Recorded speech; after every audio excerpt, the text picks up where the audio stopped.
Bom dia, meus pequenos.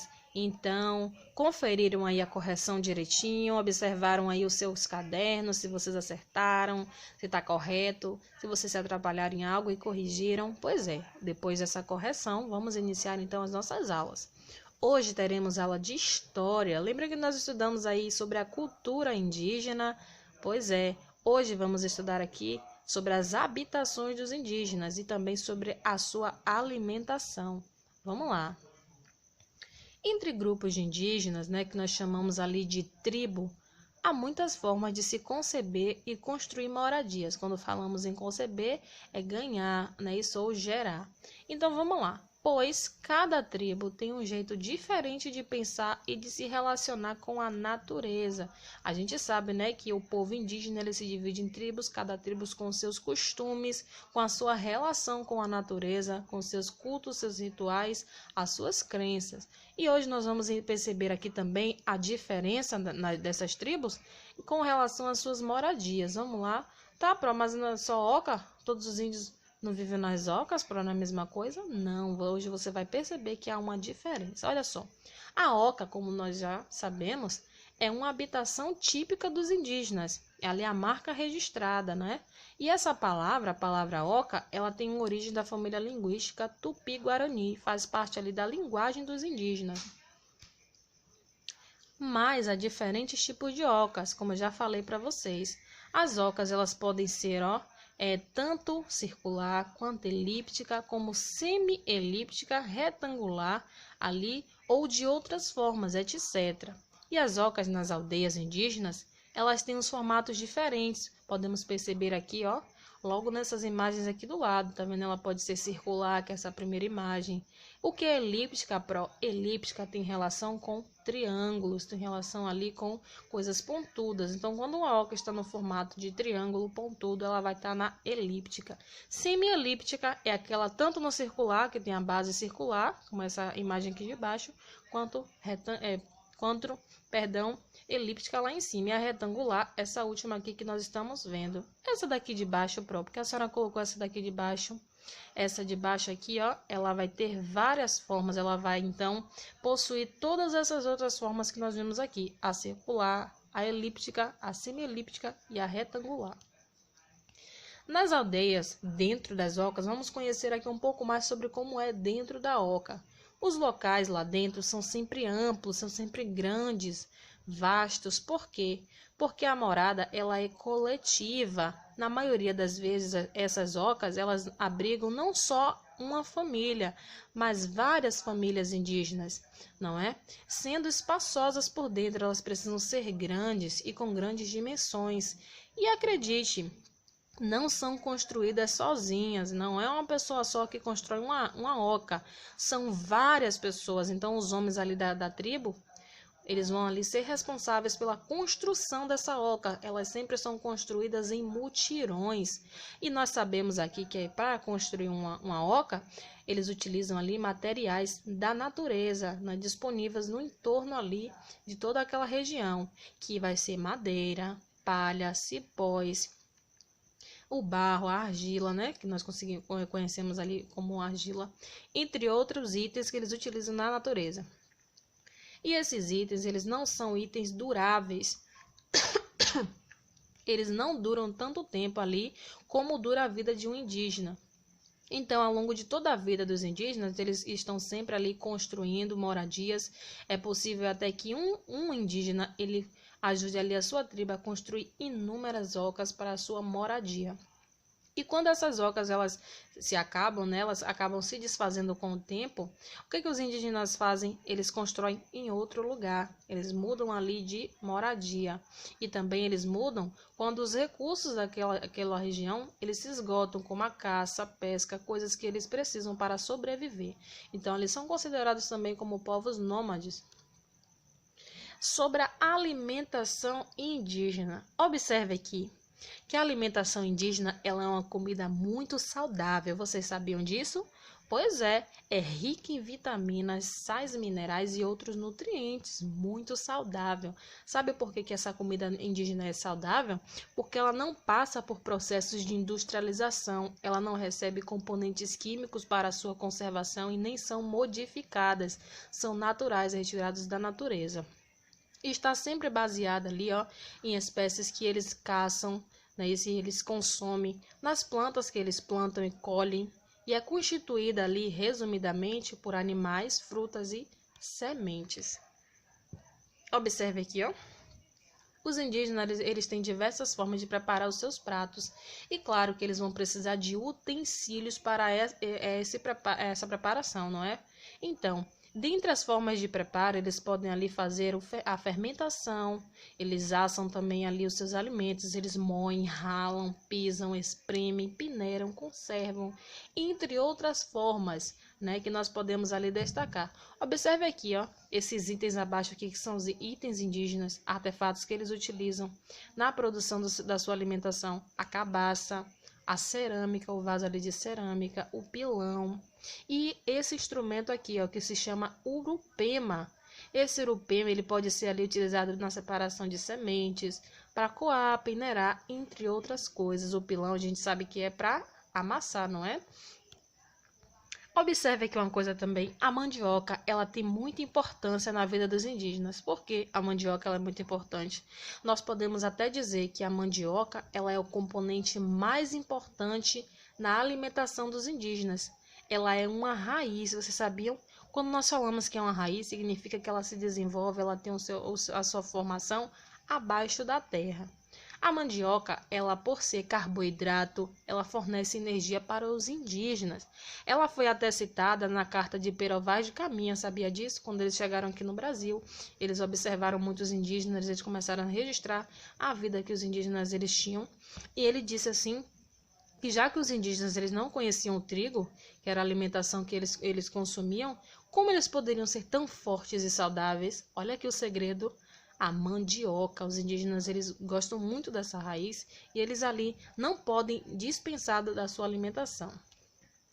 Olha só, dentre os principais alimentos dos indígenas, podemos perceber aqui, ó, que eles são consumidos as verduras, as frutas, ou seja, tudo aquilo que é encontrado na natureza, as raízes, os legumes, peixes que eles pescam, não é isso?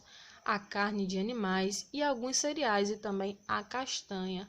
Os indígenas, eles também possuem ali pratos típicos. O que são pratos típicos? Aqueles pratos especiais, registrados, não é? Que é de tradição, que várias tribos também produzem aqueles pratos. Quais são? Olha só, o beiju. O beiju, ele é produzido com a mandioca, sabia disso? Os indígenas, eles preparam uma farinha com a mandioca e a partir daquela farinha eles então fazem esse alimento que se chama beiju. Também a pipoca, pois é, os indígenas também gostam de pipoca. A tapioca, que também é originada ali da natureza. O milho, não é? Eles gostam muito de milho e também o peixe assado. Observem aqui, tá vendo como é muito interessante a cultura dos indígenas? É sempre bom a gente conhecer um pouco mais sobre a diversidade que tem no nosso país. Você gostou dessa aula? Gostou de conhecer mais aí sobre os indígenas? Me diga, você consome diariamente algum desses alimentos? Você pode ali reconhecer algum prato, algum material ali que você também come? Interessante, né? Você saber que você também compartilha da mesma alimentação que os indígenas. Sabe por quê? Porque os indígenas, eles nos deixaram heranças culturais. E a alimentação, ou seja, a comida, a culinária, também é uma herança cultural que os indígenas deixaram pra gente aqui. Pois é. Então, meus amores, essa aqui foi a nossa aula de história. Tá bom? Espero que vocês tenham gostado. Fique aí, viu? Que eu vou dar um recadinho. A prova vai dar um intervalo entre essa aula e a outra aula que a gente vai ter, tá? E nesse intervalo, o que a prova vai fazer? Você já sabe. Pois é. Se prepare que eu vou trazer mais uma dica para vocês. Aquela dica interessante diária que a Pro sempre vem trazendo. Sabe por quê? Porque a Pro se preocupa muito com você que está em casa. Pois é. Não parece, mas eu me preocupo muito, eu quero vocês bem, porque quando tudo isso passar, eu quero dar aquele abraço, aquele cheiro, aquele beijo em cada um de vocês. Tá bom, meus amores? Então aí, espere só um minutinho que eu vou trazer para vocês aqui, ó, a nossa propagandazinha do intervalo. Beijão. Então, aproveitando aqui esse intervalinho depois da nossa aula, eu quero trazer para vocês esse recadinho, ó, que todos que precisam sair de casa em caso de urgência devem usar uma máscara, todo mundo. A máscara agora tornou algo do nosso cotidiano, do nosso dia a dia. É como se fosse uma roupa que nós utilizamos. Você sai de casa sem roupa? Não. Então você também não deve sair de casa sem a sua máscara, tá? Sempre se protegendo. Não esqueça a mamãe, o papai, o irmãozinho, a irmãzinha, todo mundo, tá? Beijo, meus amores. E aí, viram o recadinho que a Pro trouxe? Interessante, né? Pois é, nessa época de pandemia é sempre bom a gente ter esses conhecimentos, porque conhecimento, hoje em dia, né, também é saúde. Vamos entrar aqui na nossa revisão de artes, vamos fazer aquela revisada dos assuntos que nós estudamos anteriormente. Estudamos sobre quadros, não foi? E falamos aí sobre grandes pintores. Vamos conhecer um pouco mais sobre o mundo artístico, expandir os nossos conhecimentos. Você vai ver que é muito interessante. Vem com a Pro, hein? Vamos lembrar aqui que quadros não são só desenhos. Quadros, eles são expressões artísticas que passam uma mensagem através de quê? Das cores que são utilizadas nele, através do cenário. Quando nós falamos em cenário, estamos falando ali daquela reflexão, daquele desenho, o que o quadro está nos mostrando, a imagem. E também aqueles traços que, em especial, cada pintor ele tem um traço ali diferente nos seus quadros. E na história da arte, né, no mundo artístico, houve muitos pintores que ganharam destaques por seus estilos de produção. Pois é, aqueles conhecidos mundialmente através das suas obras conseguiram alcançar o mundo inteiro com as suas perspectivas, com o seu talento. Observe aqui, tá vendo esses quadros? Cada quadro ele tem ali a sua imagem, não é? Ele traz ali conteúdo próprio. Então não tem assim um padrão do que você deve desenhar. Não tem um padrão do determinado conteúdo que vai trazer no quadro. E sim, ali, né, a sua essência, aquela mensagem. Cada quadro tem em especial ali o que ele tem de especial, a sua mensagem. E o que nós utilizamos na produção de um quadro? A tela, não é? Sem tela não há quadro. E também aqui, ó, a tinta, há diferentes tipos de tinta, as cores utilizadas, que cada cor ela tem a sua importância, cada cor ela reflete ali um sentimento, algo bom, né? Isso ou algo ruim, entre outras coisas. O pincel, né? Que nós já conhecemos, entre outros. Vamos conhecer aqui então alguns pintores conhecidos mundialmente, pessoas ali que ganharam destaque no mundo da arte. Olha esse homem aqui do lado, vocês estão vendo esse homem? Pois é, parece até um quadro, né? É um quadro. Quem é esse? Leonardo da Vinci. Leonardo da Vinci, ele nasceu muito tempo atrás, ele é de um tempo diferente do nosso. Ele nasceu em 1452, muito antes ali, ó, da escravidão ser abolida. Pois é. Leonardo da Vinci, ele foi um pintor renascentista italiano. É considerado um dos maiores pintores de todos os tempos. Nossa, Pro, esse homem ele nasceu há muito tempo atrás e até hoje, centenas de anos, nós lembramos dele. Para você ver, não é? O que é um talento. Ele foi uma das pessoas mais brilhantes da história da humanidade. Isso aqui não sou eu que estou dizendo, tá? É o conteúdo. Olha só, as peças, quando nós falamos em peças, são os quadros desse artista, ficaram conhecidas por sua genialidade, a sua criatividade, porque nós não produzimos uma arte de qualquer maneira, né? Nós precisamos ter ali uma criatividade, uma imaginação.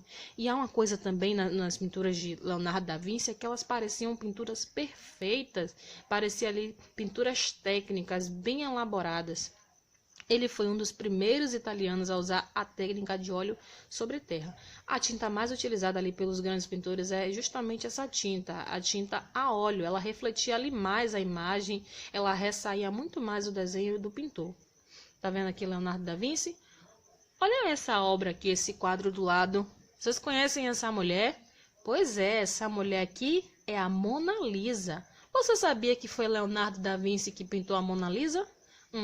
Para você que sabe, parabéns, viu aí a importância aí do talento. E para você que não sabe, pois é, foi o Leonardo da Vinci. Olha só, Da Vinci, como nós gostamos de chamar, ele geralmente retratava temas religiosos, tá? Falava sobre a religião, ou ele gostava de pintar rostos, pintar pessoas. Dentre esses rostos está aqui, ó, a Mona Lisa. Tá vendo essa mulher? Essa mulher parece uma mulher serena, né? Na sua face nós podemos perceber ali que é uma mulher tranquila, bondosa e doce. Então, por meio desse quadro, Da Vinci, ele revelou, ou seja, ele quis falar ali sobre a harmonia que havia entre a humanidade e a natureza, uma ligação, não é? Ele representou muito bem através de quê? Da figura feminina e pela paisagem de fundo. Tá vendo ali atrás todo aquele cenário? Pois é, esse quadro tem em especial essa mensagem que Leonardo da Vinci queria trazer. Viu que eu falei a vocês que por trás de cada quadro tem uma mensagem? E qual foi a mensagem? A ligação, aquela conexão que a humanidade tem com quem? Com a natureza, com o meio ambiente. Tem outro quadro de Leonardo da Vinci, olha só, esse quadro aqui que vocês estão vendo se chama A Última Ceia. Aquele ali no meio, ó, é Jesus, e os outros ali são os seus discípulos, os seus seguidores. Teve ali a Última Ceia, não foi? Outra peça em destaque de Da Vinci foi essa, A Última Ceia, uma das obras mais estudadas e copiadas por todos os tempos. Por que será que todo mundo gostou desse quadro e começou ali a reproduzir? Porque foi feita com muita perfeição. Essa arte foi composta de forma rigorosa e equilibrada, com a narrativa bem representada e com emoções muito bem transmitidas. Leonardo da Vinci ele estava muito inspirado, não é? Ele conseguiu ali tornar aquele cenário real. As pessoas, ao olhar para o quadro dele, começaram então a imaginar aquela situação, se colocarem naquele tempo. Incrível, né? Ele tinha ali as mãos de anjo, como nós gostamos de falar. E tem também esse pintor aqui. Ele se chama Salvador Dalí. Você conhece Salvador Dalí? É um homem muito extravagante. Olha só esse bigode, que esquisito, né? Aí você vai me dizer, eu tô conhecendo esse homem, sabe de quê? Daquela série La Casa de Papel. Pois é, La Casa de Papel ela também trouxe a história de Salvador Dalí e se inspirou também nesse grande pintor. Ele nasceu no ano de 1904, bem depois ali de Leonardo da Vinci. Salvador Dalí, ele foi um pintor espanhol que se destacou por suas composições insólitas e desconexas. Como assim, professora? Olha só, com esse bigode dele, que era muito extravagante, e a disposição que ele tinha para escandalizar, ele era um homem assim muito escandaloso, ele foi um grande representante da estética surrealista, não pelo seu escândalo, mas sim pelo seu talento. Observe essa imagem aqui que ele quis dizer. Em seus quadros, ele sempre trazia um drama, né? O sentimento que ele queria então alcançar nas pessoas, ele queria impactar as visões, o coração, o intelecto através dos seus quadros, da sua tela. Olha só essa tela aqui. A tela mais icônica de Dalí é a persistência da memória. Como assim memória? O relógio aqui, né? Nós sabemos que relógio significa tempo. Essa pintura ela também foi produzida com aquela tinta a óleo, que foi consagrada ali por relógios derretidos e formigas. O que significa esses relógios derretidos? Esse quadro ele foi pintado bem rapidinho. Dalí teve aquela ideia ali rápida, ele conseguiu então pintar aquele quadro em poucas horas. Ele quis dizer ali que a memória é uma forma interna e subjetiva de marcar o tempo, né? Que a memória são lembranças, são algo que aconteceu, que estão no passado. Então ele quis ali passar essa seguinte mensagem através das suas obras. Teve um pintor também chamado Claudio Monet, que nós conhecemos como Monet. Ele nasceu ali antes de Salvador Dalí, em 1840. E foi também um grande pintor francês, reconhecido como um dos mais importantes representantes do impressionismo. Foi um movimento artístico.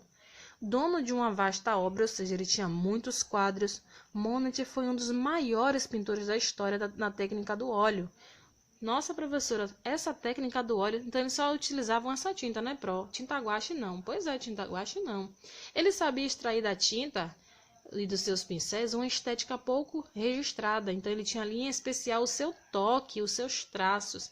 As cores vivas, a luminosidade foram características marcantes, viu aí que as cores também envolvem ali toda a visualidade de um quadro? Pois é, em suas peças que ele utilizava ali esses recursos, que retratavam momentos ao ar livre relacionados com cenas cotidianas do nosso dia a dia. Tá vendo aqui essa pintura aqui? O nome dessa pintura é Impressão, Nascer do Sol. Que bonito, né? É uma pintura ali de Monet. É a sua obra mais famosa, pois a obra deu um nome ao impressionismo e transformou em um símbolo do movimento.